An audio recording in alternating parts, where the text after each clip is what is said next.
Com a palavra. Boa noite a todos.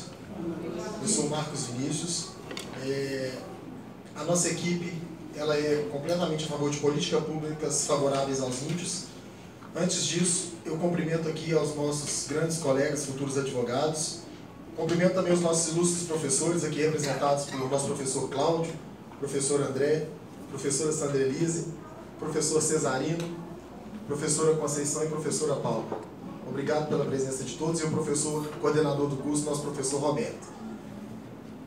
Dando sequência ao nosso trabalho, como eu disse para vocês, nós somos o grupo da tese, a equipe da tese, e nós somos completamente a favor das políticas públicas favoráveis aos índios. O que são políticas públicas? Políticas públicas é a soma das atividades dos governos, por delegação e que influenciam na vida dos cidadãos. Como nós somos a favor dessas políticas públicas, por que veículos nós somos a favor dessas políticas públicas? Pelas leis, pelos decretos, resoluções, projetos e desenvolvimentos culturais. Se nós fizermos hoje uma comparação entre a singularidade dos povos indígenas com a singularidade de cada etnia que nós temos e de cada cultura existente em nosso país, no nosso mundo, nós conseguimos chegar a um resultado que nós valorizamos a preservação dessas culturas. Como que nós identificamos isso? Hoje nós temos uma cultura europeia muito forte e muito enraizada dentro do brasileiro, dentro de nós povos. E por que nós damos tanto valor a essa cultura europeia, cultura africana, cultura asiática, cultura latino-americana, essa mesma nossa cultura de povos alegres, cultura de carnavalescos? E por que nós vamos deixar de lado a cultura, que é a cultura do povo indígena? Por que não preservarmos essa cultura com políticas públicas que enobreçam o estilo de vida tão rico e valoroso como a cultura e o estilo de vida dos índios? Eu trago todos aqui nessa noite a uma reflexão, que é da gente tomar um embasamento em cima disso. O que é falar de índio? O que é falar de cultura indígena? Que ser contra políticas públicas favoráveis aos índios é ser contra o nosso próprio desenvolvimento. Resultados pífios do nosso mercado hoje já não são mais aceitos. Nós devemos melhorar e mudar esses conceitos. E aí, encerrando a minha parte dessa introdução, eu quero deixar para vocês toda essa ciência. Se eu valorizo essa cultura e quem está de acordo com valorizar e realmente a favor das políticas públicas para os índios, de uma melhoria, de uma transformação, de uma mudança, de um crescimento nessa cultura, nessa política, eu deixo uma frase para todos aqueles que concordam comigo e para aqueles que não concordam também. Essa frase é a seguinte: Oré, Abá, Pé, Caraibá. Essa frase é uma frase escrita em Tupi-Guarani, no qual ela diz que nós somos índios, vocês são brancos. E nós acreditamos que aqueles que acreditam nessa posição de aumentar essa cultura têm o sangue indígena, têm o favorecimento e têm o crescimento do índio dentro de si. Aqueles, outros que não, são brancos, com todo respeito.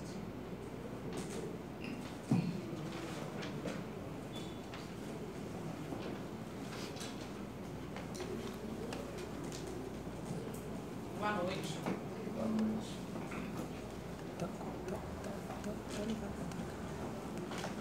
Boa noite, meu nome é Fernanda. Boa noite, professores, boa noite, colegas. Eu vou falar um pouco da cultura indígena e o que leva o índio a cometer o suicídio.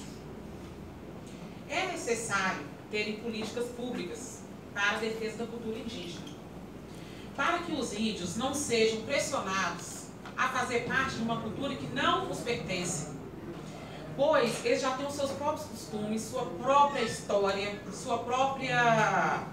seus próprios costumes, né? E quando eles são obrigados a trocar isso tudo para viver com outras culturas que não os respeitam, o que acaba acontecendo com eles?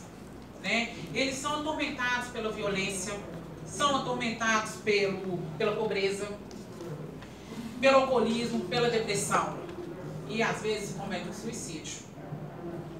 A violência acontece de várias formas.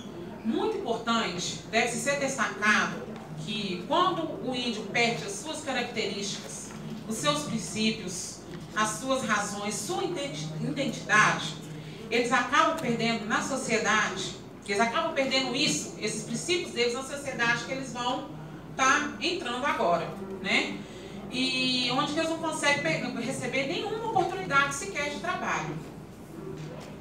E mesmo recebendo uma educação adequada na sociedade, eles não conseguiam adaptar. E o preconceito ainda que sofre, ele é muito grande. A cada ano que passa, o índice de suicídio aqui no Brasil vem crescendo muito. E no ano de 2016 a 2017 foi cerca de 20% de aumento, conforme o site G1.com da Globo. O número de casos passou de 106 para 128. Então, a violência contra o índio é um problema ético no Brasil. O índio não tem reconhecimento de seus direitos sociais. E isso pode abrir discussão no âmbito da etnia.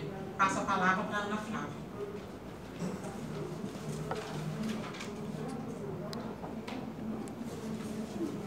Boa noite a todos, meu nome é Ana Flávia.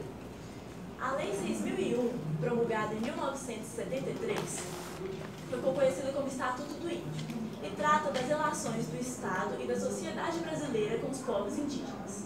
Ela tem como base o Código Civil de 1916, que trata os índios como relativamente incapazes e tutelados por órgãos indigenistas estatais, como por exemplo a FUNAI, que é a Fundação Nacional do Índio, até que eles estivessem integrados em comunhão à sociedade, ou seja, estivessem integrados à sociedade brasileira. A Constituição da República de 1988 reconhece aos índios o direito de manter a sua própria cultura e ela não fala sobre tutela dos índios, mas sim na responsabilidade da União sobre os direitos e o respeito à cultura indígena. O artigo 232 da Constituição Federal fala sobre a capacidade processual legítima dos índios, na qual o povo indígena tem a capacidade de conseguir entrar em juízo com ações para defender os seus direitos e interesses. A Constituição também traz os direitos ao território indígena.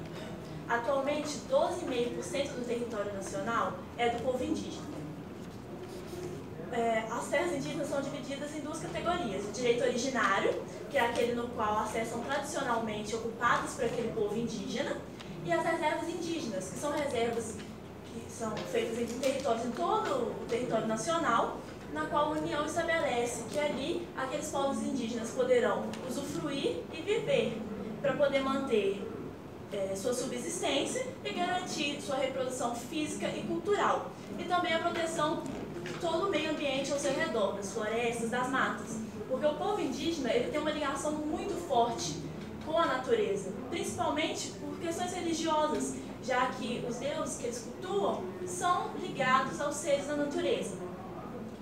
E a gente assistiu um documentário super interessante, se chama Espagé, é um documentário brasileiro, que ganhou vários prêmios internacionais, que traz pra gente a história de um pajé que, na sua tribo, foram evangélicos para evangelizar aquela tribo, e ali eles afastaram, dissolveram a cultura indígena presente na tribo e trouxeram a cultura evangélica. E com isso, eles começaram a endemonizar a imagem daquele pajé. E aquele pajé ele foi afastado, isolado na sua tribo, e ele foi obrigado a ter que aderir a uma cultura que não era dele para conseguir viver ali. E isso trazia conflitos internos muito grandes para ele, porque de dia ele tinha que ir ali, tinha que aderir a uma outra cultura que ele não se sentia bem, usar roupas que não eram as roupas tradicionais dele, deixar de fazer o que ele fez a vida inteira, que era ser pajé, para aderir a essa outra cultura e conseguir se manter na tribo, mas à noite ele sentia que os ancestrais dele, os deuses que ele cultuava, puniam ele não seguir mais aquilo.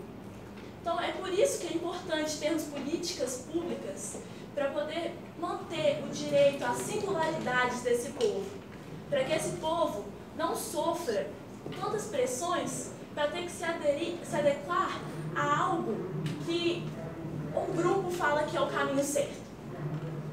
Passo agora a palavra para a Janine.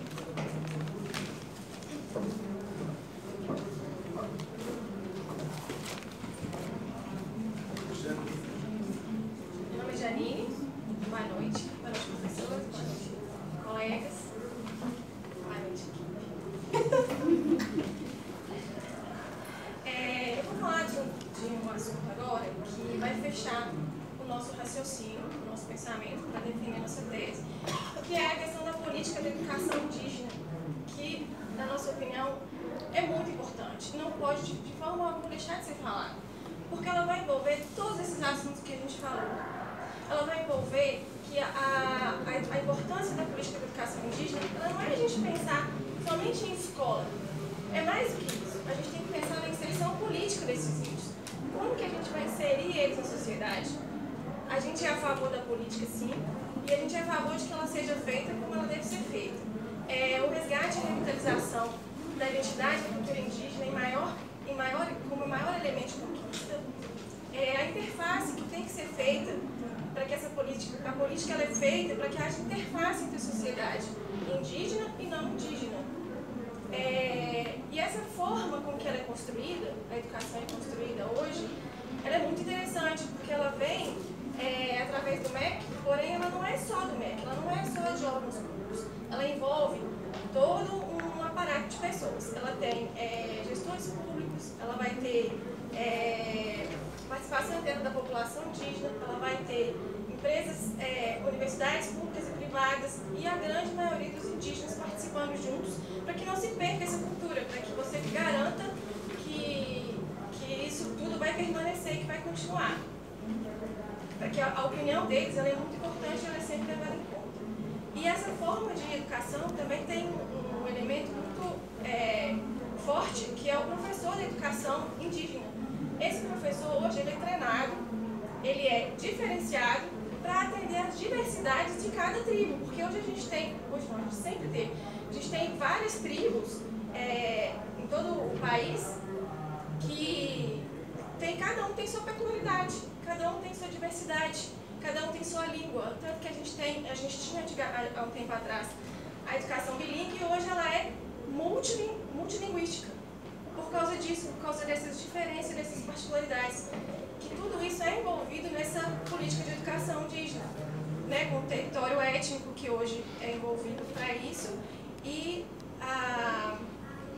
isso é muito importante, porque a gente tem, por exemplo, Tupi-Guarani, que está em um estado que fala uma língua, aí de repente você tem outra tribo que fala outra língua, então você tem várias tribos com várias línguas. E isso dificulta, então você tem que ter realmente uma política inteligente, uma política que funcione, e que pelo caminho, a gente entende que ela está no caminho certo, e a gente entende que isso tem como funcionar e tem como ser garantido.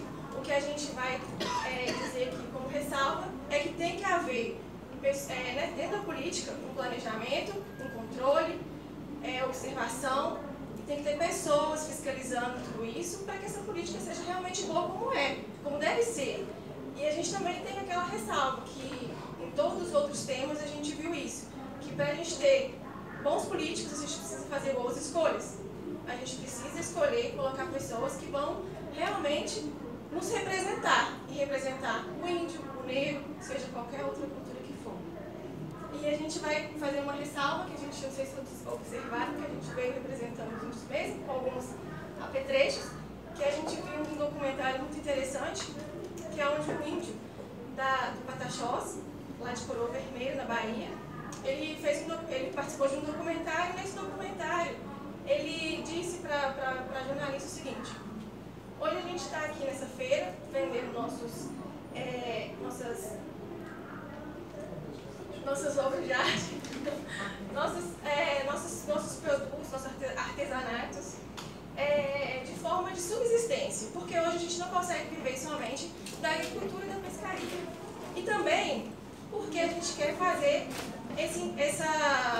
essa interface com a sociedade. A gente quer mostrar que nós somos pessoas como outros qualquer e que a gente gostaria de não sofrer mais o preconceito de ser considerado como um bicho de estimação. Deixo aqui minhas palavras.